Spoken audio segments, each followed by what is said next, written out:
My name is Walter Green. I am 76 years old, and most mornings I wake up to the sound of the heating system clicking on in my small house in Iowa, a sound that has become my only consistent company.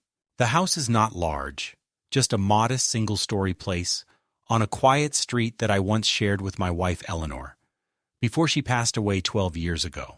Since then, the rooms have grown heavier with silence, and even the ticking of the old grandfather clock in the living room feels less like a rhythm of life and more like a reminder of how empty the hours have become.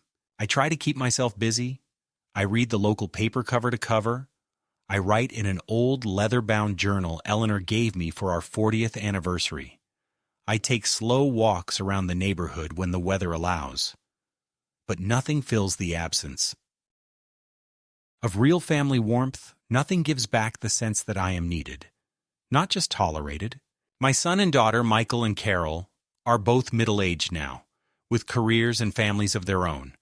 And though they live not far, Michael about an hour's drive away, Carol a bit closer in Des Moines, they rarely stop by unless there is paperwork to be signed or some important family matter that requires my presence. I used to believe their distance was simply the way of modern life, that children grow busy with their jobs, mortgages, and children of their own, and that old parents must not demand too much of them. That is what I told myself when the phone didn't ring on my birthday, when Thanksgiving passed with only a quick call from Carol saying she had to work late. When Christmas invitations were sent too late for me to arrange travel, I swallowed the loneliness and told myself it was selfish to expect more.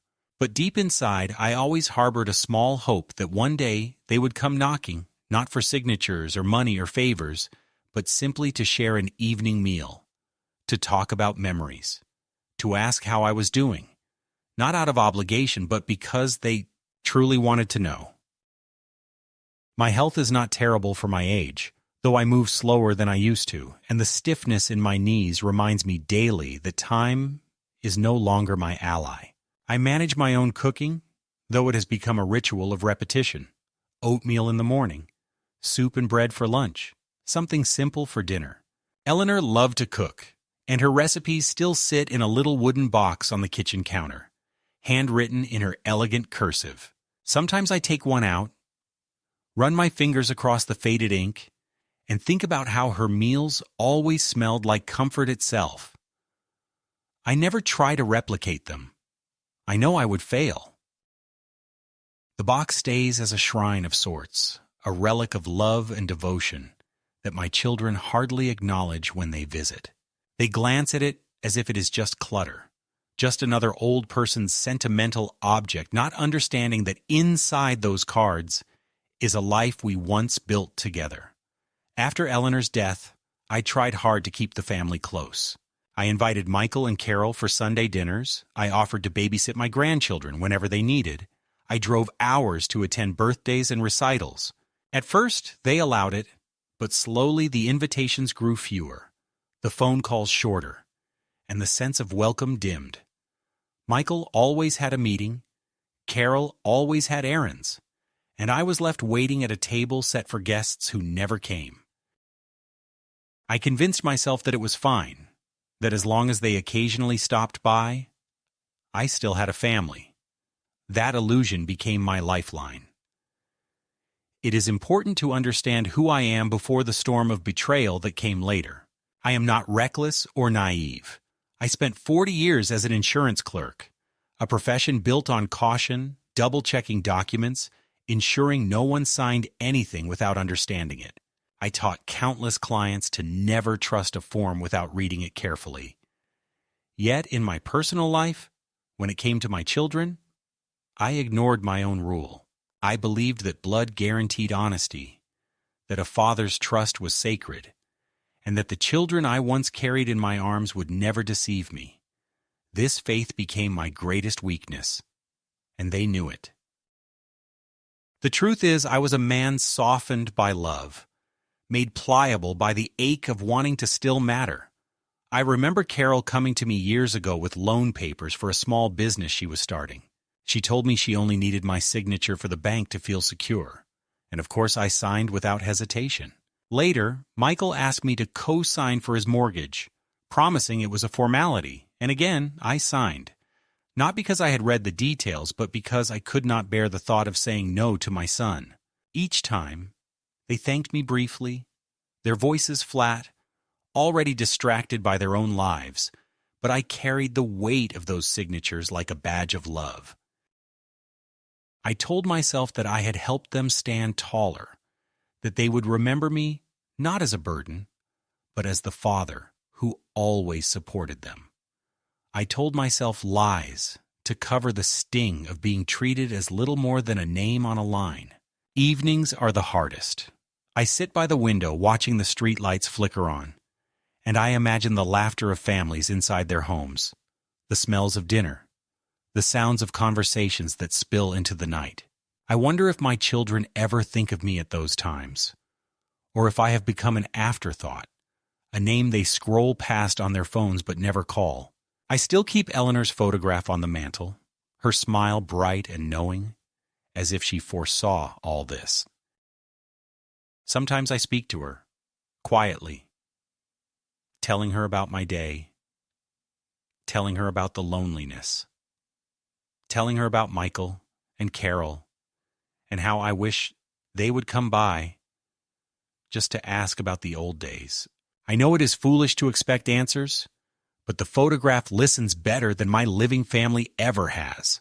This is the state of my life when the events began, when Michael and Carol appeared one afternoon together, carrying a folder of documents and smiling in a way that felt rehearsed. I had been sitting with a crossword puzzle, struggling with a 7-letter word for betrayal. Ironically enough, when I heard the knock, I opened the door to see them both standing there, the rare occasion of my children together. And for one brief, foolish moment, my heart leapt.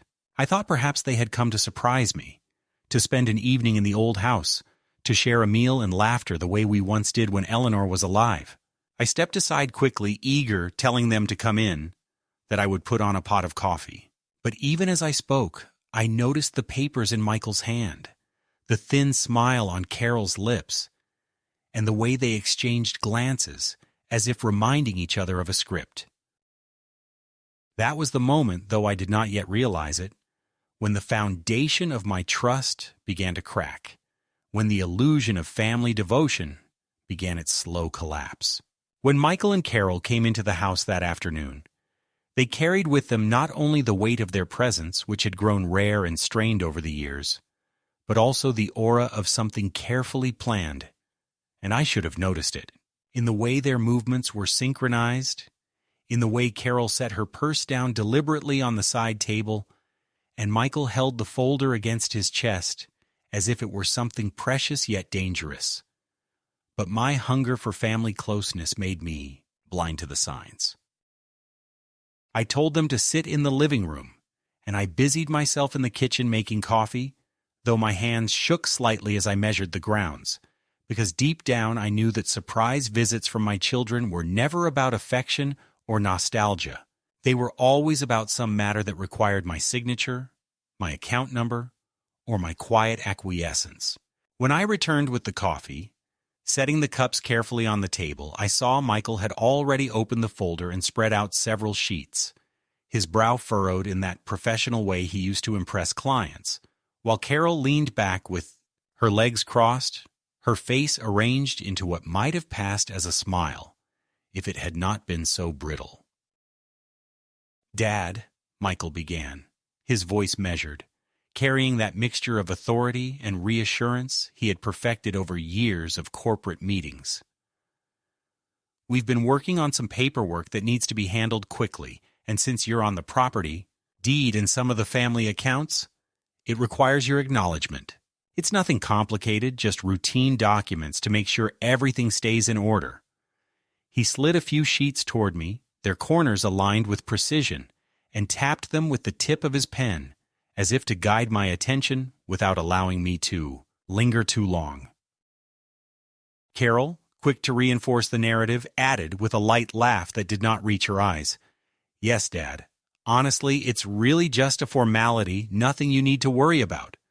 But you know how banks and lawyers are, always demanding signatures from everyone involved. If we don't take care of it now, it might create problems later, and we don't want you to have to deal with that. I should have asked questions. I should have demanded explanations.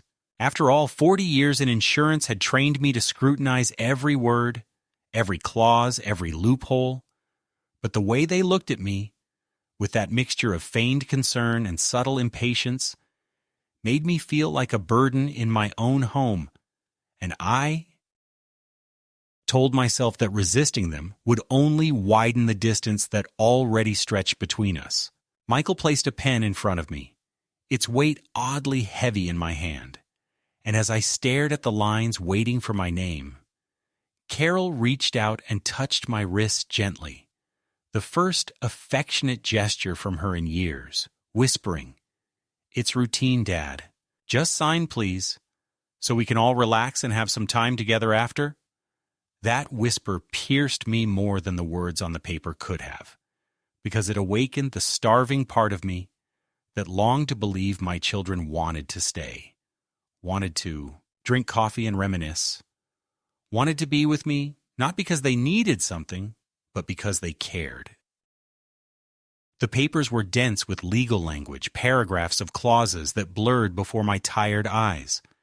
And though part of me struggled to focus, to find meaning, the other part, the larger, hungrier part, clung to the hope that by signing, I was buying not just peace but connection. I told myself absurdly that maybe this was a way of proving my trust, that maybe they would see my loyalty and repay it with warmth. My hand moved almost automatically, scrawling my name on each line Michael indicated, while he nodded approvingly, sliding the completed sheets back into the folder with swift efficiency, as though he had feared hesitation might undo everything. Carol poured herself coffee and took a sip, her eyes fixed on me not with gratitude but with something closer to calculation, though I refused to interpret it that way then. After the signatures were collected, they relaxed visibly, exchanging a quick glance of satisfaction, and Michael closed the folder with a decisive snap, saying something like, "That takes care of everything, Dad. Thank you. You've saved us a lot of headaches." Carol chimed in with a smile that looked rehearsed. "Yes. Now everything is protected, especially your house, which is what we were worried about most of all. Protected."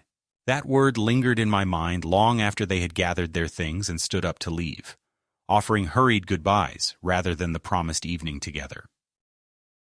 I watched from the window as they got into the car, the folder safely tucked between them, and drove away without once looking back. The silence that returned to the house was sharper than usual, filled with the echo of their rehearsed lines. And I found myself whispering Eleanor's name into the empty room, as if she might answer, as if she might tell me whether I had done the right thing or whether I had just made a terrible mistake. That night, I could not sleep. I sat at the kitchen table staring at the spot where the papers had lain, my mind circling the same uneasy questions. Why had they both come together, when usually they could not coordinate even for holidays? Why had Carol touched my wrist when affection had long been absent? Why had Michael rushed my signature with such urgency? The phrases they had used, routine, formality, protection, repeated in my head like a chant. And though I tried to dismiss my doubts as the paranoia of an old man, I could not shake the feeling that something inside me had been quietly stolen, that I had given away more than just a signature. In the darkness of my kitchen, with the hum of the refrigerator as my only witness, I realized that the trust I had clung to all these years might have been nothing more than a carefully exploited weakness, and though I did not yet know the full shape of the trap, I knew I was already caught in it. The letter arrived on a gray Tuesday morning, folded into a plain white envelope that at first looked no different from the usual stream of utility bills and insurance notices, and if not for the return address of the county courthouse, I might have tossed it aside until later, but something in the weight of the paper and the formal lettering made my stomach tighten before I had even broken the seal. I carried it to the kitchen table, where the sunlight filtered weakly through the blinds, and with hands that felt clumsier than usual, I tore the envelope open, sliding out several pages, stamped with official seals and dense with legal jargon. My eyes moved slowly across the lines, trying to force sense from the maze of phrases, until a sentence leapt out and seemed to burn itself into my vision. My name listed among the parties to a divorce proceeding between my son Michael and his wife of 20 years. For a moment I thought it was a mistake, some bureaucratic error that had tangled my name into a case where it did not belong. But the longer I read, the clearer it became that my signature, scrawled in black ink at the bottom of the very documents Michael and Carol had brought to me weeks earlier, had tethered me directly to his marital unraveling. I pushed the papers away and sat back, my chair scraping harshly against the floor, the sound echoing through the empty house as if to underline my foolishness. My own children had come into my home, had looked me in the eye, and had told me it was routine, a formality, a protection, and in my hunger to believe them, I had not only signed but smiled as I did so, thinking that trust would bring us closer, that obedience would earn affection. Instead, I found myself named in a divorce settlement, not merely as a witness, but as a guarantor of obligations I did not understand, obligations that stretched into the thousands and tied my own assets, my own home, to the debts and promises of a marriage I had no part in. The courthouse letter spoke of property divisions, of spousal support, of financial assurances, and there in the middle of it all was my name, woven into the machinery of their disintegration. I felt my chest tighten as if the air in the room had thickened, and I rose, pacing from kitchen to hallway to living room, muttering Eleanor's name under my breath as if she might still walk in and steady me with her calm hand on my shoulder. I thought of how often she had warned me about my blind spots where the children were concerned, how she had once said, "Walter, love makes you generous, but it also makes you gullible, and one day they may use that against you." At the time I had dismissed it as her overprotective streak, her tendency to worry too much, but now I saw her words etched into the very lines of the court documents, proof that her caution had been prophecy. In the days that followed, the first ripples of humiliation began to spread through my life. A phone call from an old colleague who had seen my name in the public court docket left me fumbling for explanations, pretending I had agreed to act only as a neutral witness, when inside I burned with shame at how easily I had been manipulated. At the pharmacy, the clerk who had known me for years mentioned softly that she hoped the family situation would resolve without too much damage, and I realized that word of my involvement was already seeping into the small town, painting me as a man dragged into his children's mess, a man foolish enough to stake his security on someone else's broken marriage. I felt stripped of dignity, like a fool paraded through the streets for trusting too much. At night, sleep eluded me, and instead I sat in my chair by the window, replaying every detail of that afternoon, when Michael and Carol had come to my door. I remembered the firmness of Michael's hand as he slid the pen toward me, the softness of Carol's touch on my wrist, the carefully chosen words, formality, routine, protection, and I realized they had rehearsed it all, conspired not only in legal deception but in emotional manipulation, using gestures of intimacy they had long withheld to disarm me. Each recollection stung deeper, for it showed me that their betrayal was not a careless accident, but a calculated act, crafted to exploit the one weakness I had left, my need to be loved by them. The real blow came a week later when a follow-up notice arrived, outlining in detail the responsibilities attached to my signature. I was listed not merely as a witness, but as a co-signer guaranteeing certain financial obligations, meaning that if Michael failed to meet his spousal support payments or other debts arising from the divorce, the burden would legally fall upon me. The sums listed were staggering, far beyond what my modest pension and savings could endure. And for the first time I saw the shadow of losing my home, the place where Eleanor's presence still lingered in every corner, the place I had clung to as proof that I still belonged somewhere. The thought of strangers forcing me out, of the family photos and Eleanor's recipe box being boxed up and discarded made me feel physically ill. I sat at the kitchen table, gripping the edges so tightly my knuckles whitened, whispering aloud, they would let me lose everything. They would watch me sink. I tried to call Michael first, dialing his number with trembling fingers, and when his voicemail answered, I left a message, demanding to know why my name was tied to his divorce, why he had not told me the truth. His reply came hours later in a curt text message. Dad, don't worry. It's just a technicality. You won't lose anything. Trust us. Trust us. The very words that had led me into this snare. Carol was no better.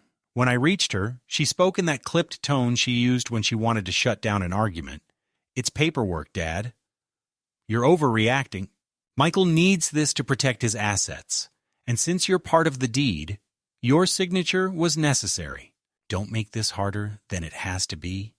I wanted to scream into the phone, to tell her that they had lied, that they had stolen my consent, that they had made me complicit in a disaster. But my throat tightened, and all I managed was a choked, Eleanor would be ashamed, before she hung up without a word. From that moment on, I felt the ground of my life tilt. The ordinary routines, making coffee, reading the paper, walking to the mailbox, were poisoned by the knowledge that somewhere in a courthouse, my name sat bound to debts and quarrels that were not mine, that my children had reduced me to a pawn in their selfish games. The humiliation grew heavier each day, not only because of the legal trap, but because of the realization that I had been played with such ease, that the two people who should have guarded my dignity had instead stripped it from me. With a smile and a touch, I found myself talking to Eleanor's photograph late at night, confessing that I had failed to protect what she and I had built, that I had allowed our legacy to be entangled in deceit. Her smiling face offered no reproach, but in the stillness, I felt my own guilt like a stone pressing on my chest. The first escalation of this ordeal was not only legal, but emotional. The dawning awareness that my children no longer saw me as a father, but as a signature, a wallet, a convenient guarantor of their recklessness.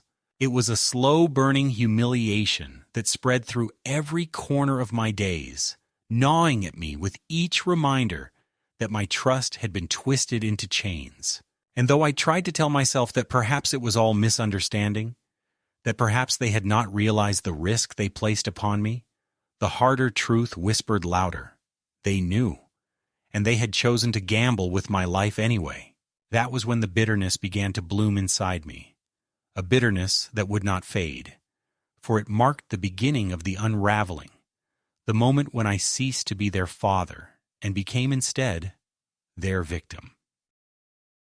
The real breaking point came when I was summoned to a preliminary hearing, not because I had been accused of anything, but because my signature tied me legally to the case, and the courthouse, with its polished floors and echoing corridors, became the stage on which I first understood the full magnitude of what Michael and Carol had done. I remember sitting on the hard wooden bench outside the family court, my hands folded tightly in my lap as if gripping myself would keep me from sliding into panic, and listening to the hum of conversations around me, lawyers in tailored suits, speaking briskly about settlements, clerks carrying files like soldiers carrying ammunition, and all the while I felt smaller and smaller, like a man who had wandered into a battlefield without armor. When my name was called and I stepped into the chamber, I saw Michael already seated at one table, his jaw set, his eyes avoiding mine. And across from him sat his wife and her attorney, who spoke in quick, decisive tones, listing assets, obligations, and financial guarantees. The judge, in a voice that carried no malice but no sympathy either, read aloud that I, Walter Green, had signed documents that made me a guarantor of support payments should Michael fail to meet them. And in that moment, the illusion that this was all some harmless formality shattered entirely. It was explained with a kind of bureaucratic coldness that chilled me to the bone, that because I was on the deed of Michael's house as part of a refinancing arrangement from years earlier, and because my signature appeared on the most recent settlement documents, I was effectively bound to provide financial assurance for obligations that could stretch for a decade or more. The numbers being discussed were not modest. They spoke of monthly payments that eclipsed my pension, sums that would drain my savings in less than a year, amounts that could force the sale of my home. As the attorney spoke, I found myself gripping the edge of the table, my knuckles white, and I thought of Eleanor's photograph on the mantel, of the little recipe cards in the kitchen, of the quiet evenings spent reading in the chair by the window. And all I could see was the image of strangers walking through my front door with clipboards, appraising what could be sold to cover debts that were never mine. Michael never looked at me, not once. He sat with his arms crossed, his gaze fixed on the table, letting his lawyer speak for him, as though the man who had raised him, who had carried him on his shoulders at the county fair, who had stayed up late to help with algebra homework, was not, even in the room. Carol was not present, but her absence spoke louder than words. She had played her part already, delivering me to this snare with a gentle touch and a practiced smile, and now she could remain invisible while the machinery of betrayal ground forward. I wanted to stand up and shout, to pound the table and demand that the judge see the truth, that my children had misled me, that my signature was stolen through deception, but my voice felt locked in my throat, as though shame itself had placed its hand over my mouth. That night, back in my empty house, I sat for hours at the kitchen table with the documents spread out before me, tracing each clause with trembling fingers, reading and rereading the sentences until the words blurred. Every line confirmed the same nightmare. I had been turned into collateral, a human safety net for debts that were not mine. I thought about calling Michael, but what would I say that had not already been said? What answer could he give that would erase the fact that he had placed his father's security on the altar of his divorce settlement? I thought about calling Carol, but I knew she would dismiss my fear with that same impatient tone, telling me I was overreacting, telling me it was nothing, when in truth, it was everything. I poured myself a glass of water and sat staring at the surface, and in the silence of that moment, I realized something that cut deeper than all the legal jargon. My children did not see me as a father anymore, not as a man who had sacrificed for them, but as a resource, a name, a piece of property to be leveraged.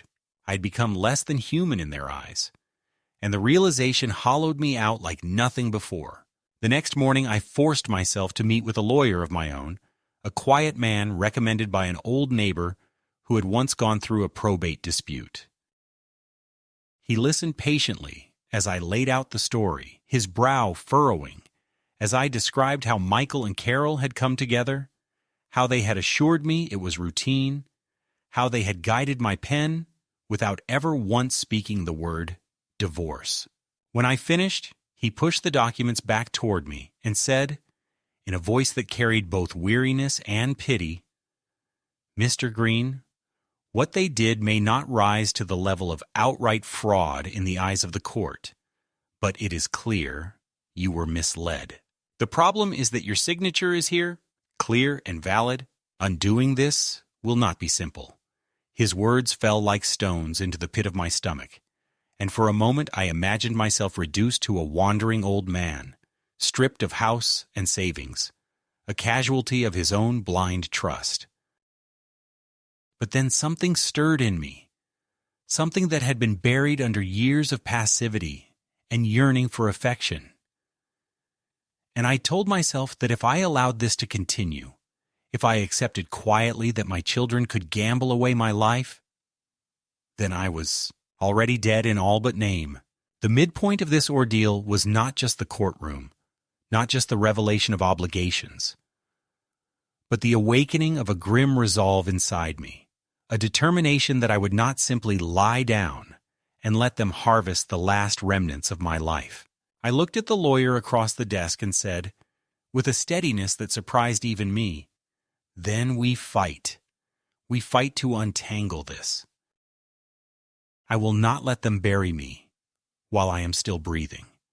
When I left his office, the sky had darkened with the weight of an approaching storm, and the wind pressed against me as I walked slowly to my car.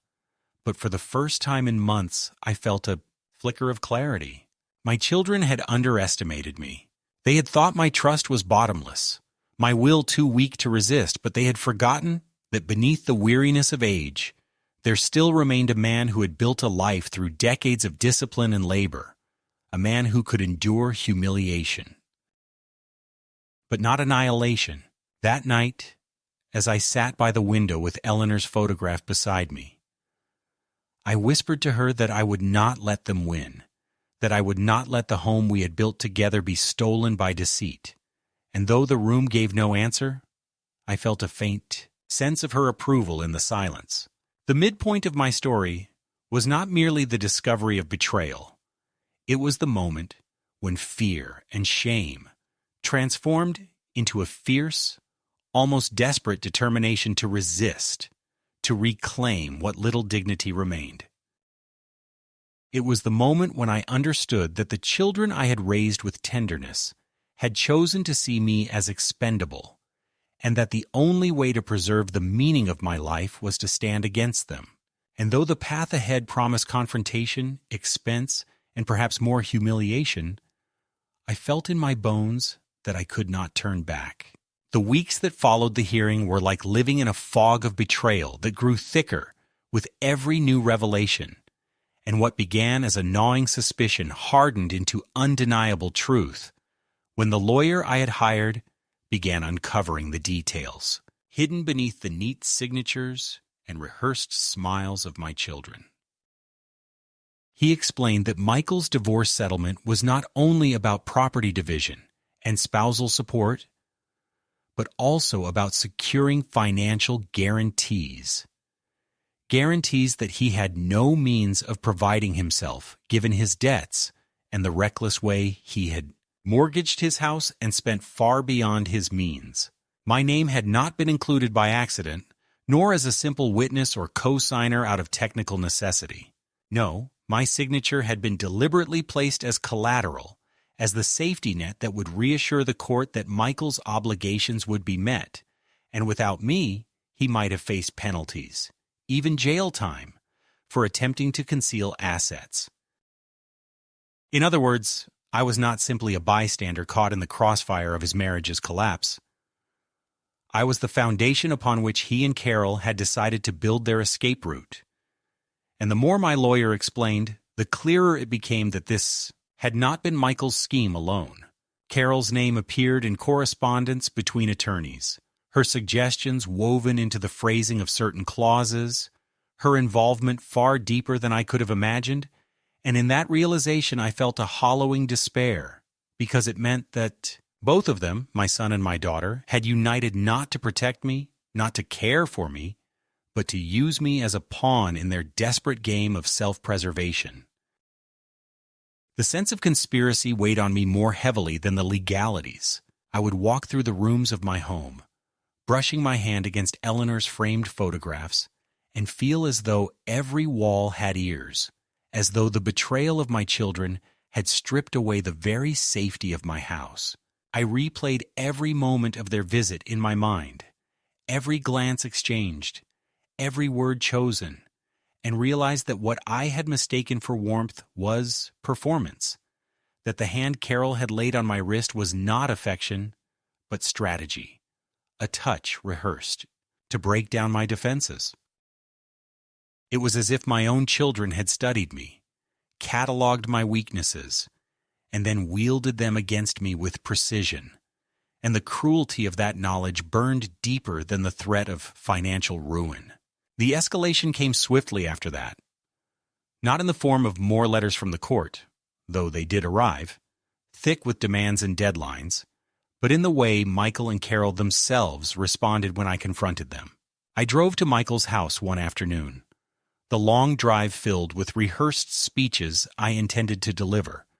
But when I arrived, he opened the door with a look of irritation rather than surprise, as if he had been expecting this confrontation and had already decided to deflect it. I told him, in a voice shaking with both anger and sorrow, that I knew the truth now, that I understood the weight of the documents I had signed, and that I felt betrayed in a way deeper than words could describe. He listened, arms crossed, his lips pressed into a thin line. And when I had finished, he shrugged and said, "Dad, you're exaggerating. You've always been dramatic about things.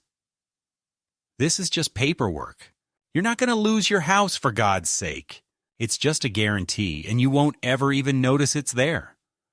His dismissal struck me harder than a physical blow, because it revealed not only his indifference to my fear, but his contempt for it. When I pressed him, asking why he had not been honest, why he had not trusted me enough to explain before shoving a pen into my hand, his response was colder still. "Because you would have made a scene," he said flatly, "and we didn't have time for that. Carol and I knew you'd sign anyway, so we just did what needed to be done. You've got more than enough money sitting around and you don't even use it. You live in that house like a ghost. Better that it helps us than just rots away." I left his house shaking, my hands gripping the steering wheel until they ached, and when I returned home I called Carol, demanding an explanation from her as well. She answered on the second ring, her voice crisp and rehearsed, and when I asked her how she could have taken part in such a deception, she sighed as if speaking to a stubborn child. "Dad, stop turning this into a melodrama. Michael is my brother, and I couldn't let him drown. You wouldn't either if you weren't so wrapped up in your pride. All you did was sign some papers. You're not going to end up on the street, but if you did, maybe it would finally teach you that money isn't everything."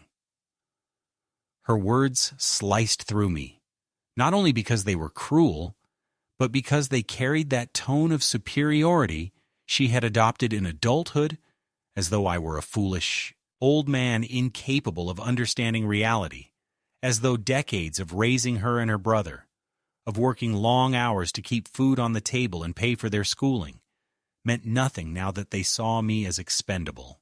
The realization that they had united against me, that they had spoken of me in hushed conversations where I was not a father, but an obstacle to be managed, filled me with a kind of sickness I had never known.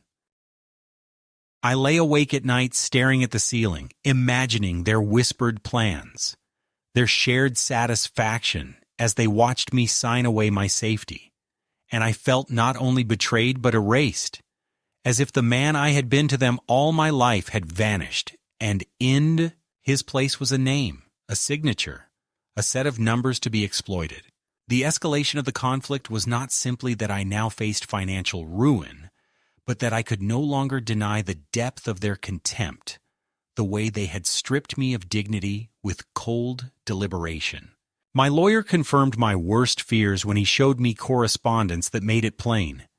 Carol had advised Michael to involve me directly, suggesting that because I was still on certain accounts and property deeds, it would be easy to frame my involvement as routine. Her words, written in cold black print, echoed the exact phrases she had spoken in my living room, the same careful assurances that had lulled me into complacency. To see them on the page, stripped of tone or inflection, was to see my daughter not as the child I once cradled in my arms, but as an architect of my humiliation. And I sat staring at the document for so long that the letters blurred. The paper, trembling in my hand as though it burned. From there, the blows kept coming. My bank called to verify unusual activity on one of my accounts. Activity traced back to transactions Michael had initiated using powers of attorney I had signed years ago when he helped me refinance my home. The thought that he might now be draining my savings without my knowledge drove me into a panic that lasted for days, each phone call from the bank like a knife to the gut. My lawyer managed to freeze the accounts temporarily, but the trust was gone, and I found myself pacing the house at night, every creak of the floorboards reminding me that my security was not my own, that even within these walls I was vulnerable to the machinations of the very children I had once sworn to protect. The second escalation, the true height of the storm before the breaking point, was the discovery not only that I had been deceived into financial ruin, but that my children's motives were not desperation alone, but greed and calculation. They had not acted in panic, grasping at straws in a moment of crisis, but had instead built a strategy around my gullibility, weaving a net that caught me neatly and without resistance. They had measured my loneliness, my desire to be loved, and they had weaponized it. And when I finally saw the shape of their betrayal in full, it left me hollow in a way I can scarcely describe. It was as though they had looked at me, not as a man, but as a ledger, a balance sheet to be manipulated. And in that realization, I felt something inside me crack, something that had held for decades, even through neglect and distance. And now it gave way entirely. I sat alone in my living room one evening, the folder of documents spread before me, and I whispered aloud, not to Eleanor this time, but to the empty air. They don't love me. They never did. They only loved what I could give them. Saying it aloud was like stepping off a cliff, a free fall into a truth I had avoided for years. And yet in that fall, there was also a kind of grim freedom. Because once the illusion was shattered, I could no longer be bound by it. The escalation of betrayal had left me stripped of illusions. And though the pain was raw and unbearable, it also ignited a spark of resolve deeper than before, a resolve not only to fight legally, but to sever the chains of obligation and expectation that had bound me to children who no longer saw me as human. The culmination of this long ordeal, the moment when I could no longer ignore the truth, came to me not in the form of a letter or even a phone call, but in the quiet, almost surreal confrontation that played out when Michael and Carol decided to come to my house, to sit across from me as though we were family, as though all the lies, all the deceit had never happened. It was a cold afternoon, the kind of late autumn day where the sky was dull and uninviting, and the wind rattled against the windows as though trying to break in, to force its way into the house, much like the betrayal that had been eating away at me. For months, I had not invited them.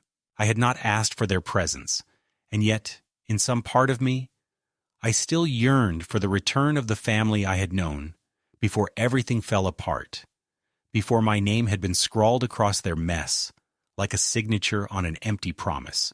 They arrived together, walking into my house with that same practiced ease, as though nothing had changed, as though their actions had not already dragged me into the depths of a nightmare.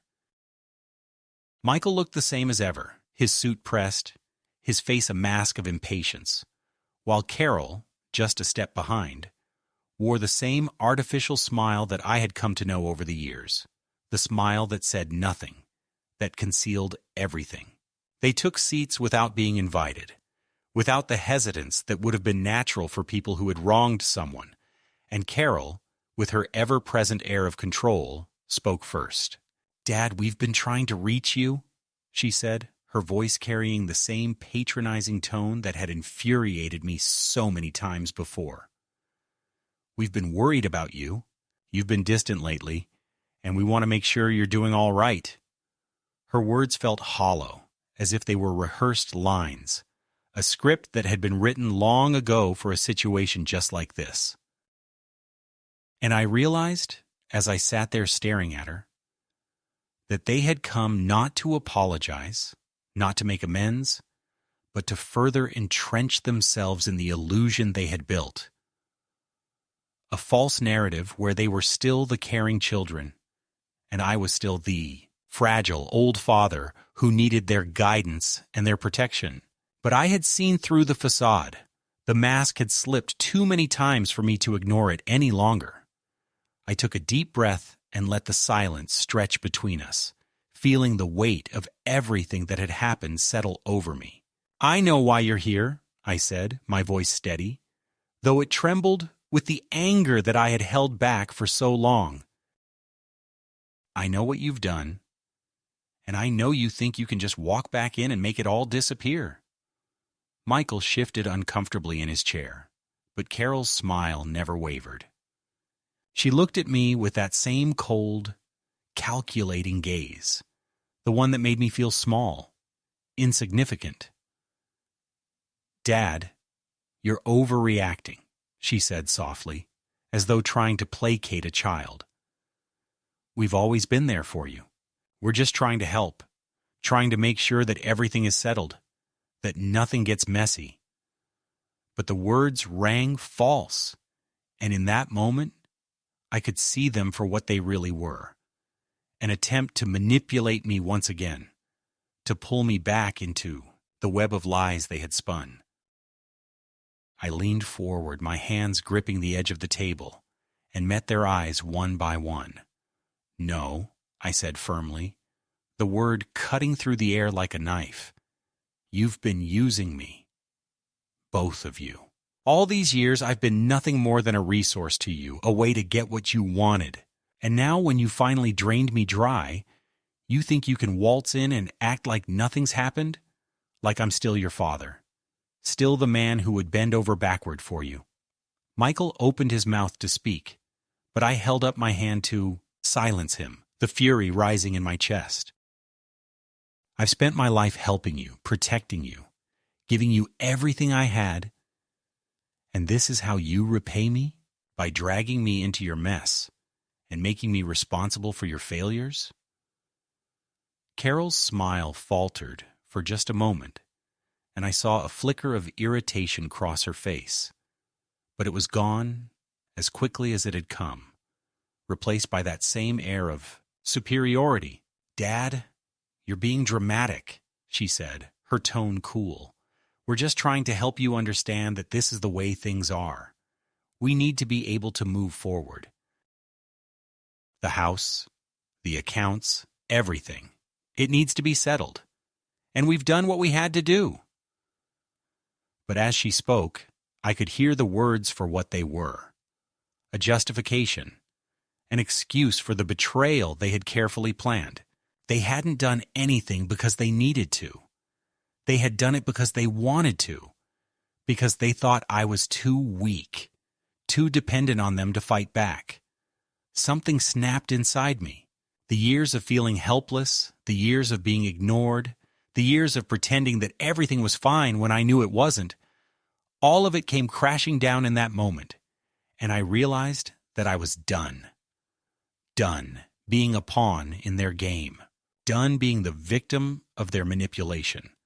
The man who had always been willing to give and give, to sacrifice for his children, had finally had enough.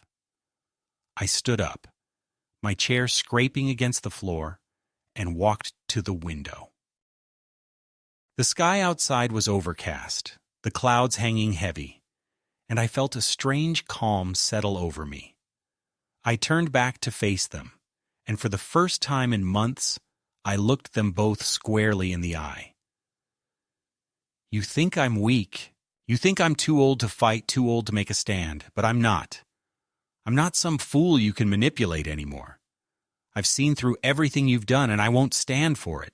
You've stolen from me. You've used me. And now you've pushed me too far?" Michael and Carol exchanged a glance, but this time it wasn't the smug look of superiority they had worn before. This time there was something else in their eyes. Something between guilt and fear. "Dad, you don't know what you're saying," Michael said, his voice lower now, the calm veneer slipping. "We did what we had to do. It's all in the paperwork. You signed it. There's nothing we can do about it now." But I wasn't listening anymore. The words that had been building up inside me for months poured out in a rush. "I don't care about the paperwork. I care about the fact that you've treated me like an object, something to be used and discarded. I care about the fact that you've made me complicit in your lies, and I won't let you get away with it." I turned away from them then, walking to the table where the papers still lay, and picked up the contract that had bound me to their scheme. I looked at it for a long time, the weight of the decision settling over me, and then, with a sharp motion, I tore the document in half. The sound of it ripping was like the release of a dam, the final shattering of a false reality. When I turned back to Michael and Carol, they were both standing now, the arrogance gone from their faces, replaced by something else, something I couldn't quite place. "You can't do that," Carol said, her voice trembling just slightly. "Those are legally binding documents." "I don't care," I said, my voice steady. "You don't get to control me anymore. I've spent my life trying to protect you, trying to make sure you were taken care of. But no more. I've had enough." I felt a strange peace settle over me as I spoke those words, a peace that came from finally releasing the burden of their expectations, finally seeing them for who they were. They had tried to break me, to use me. But in that moment, I realized that no matter what happened next, I was no longer their victim. I was free. They left, as I knew they would, not with the satisfaction of having won, but with the weight of their own guilt heavy in the air between us. And as they walked out the door, I felt something shift inside me, something I had not felt in years. The first stirrings of self-respect, of the man I used to be, rising from the ashes of their betrayal. The climax of this ordeal was not about victory over them, but victory over myself. I had reclaimed my dignity, my strength, and my sense of self. I was no longer the man who had signed away his life for the sake of family loyalty. I was a man who had learned, painfully but irrevocably, that family was not about sacrifice without respect, and that love without boundaries was just another way to be exploited.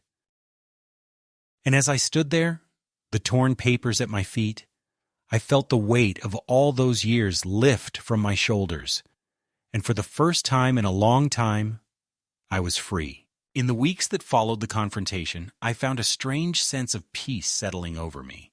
It wasn't the kind of peace that comes from victory, nor the satisfaction of having won a battle, but a quiet, almost serene realization that I had finally broken free from the trap my children had set.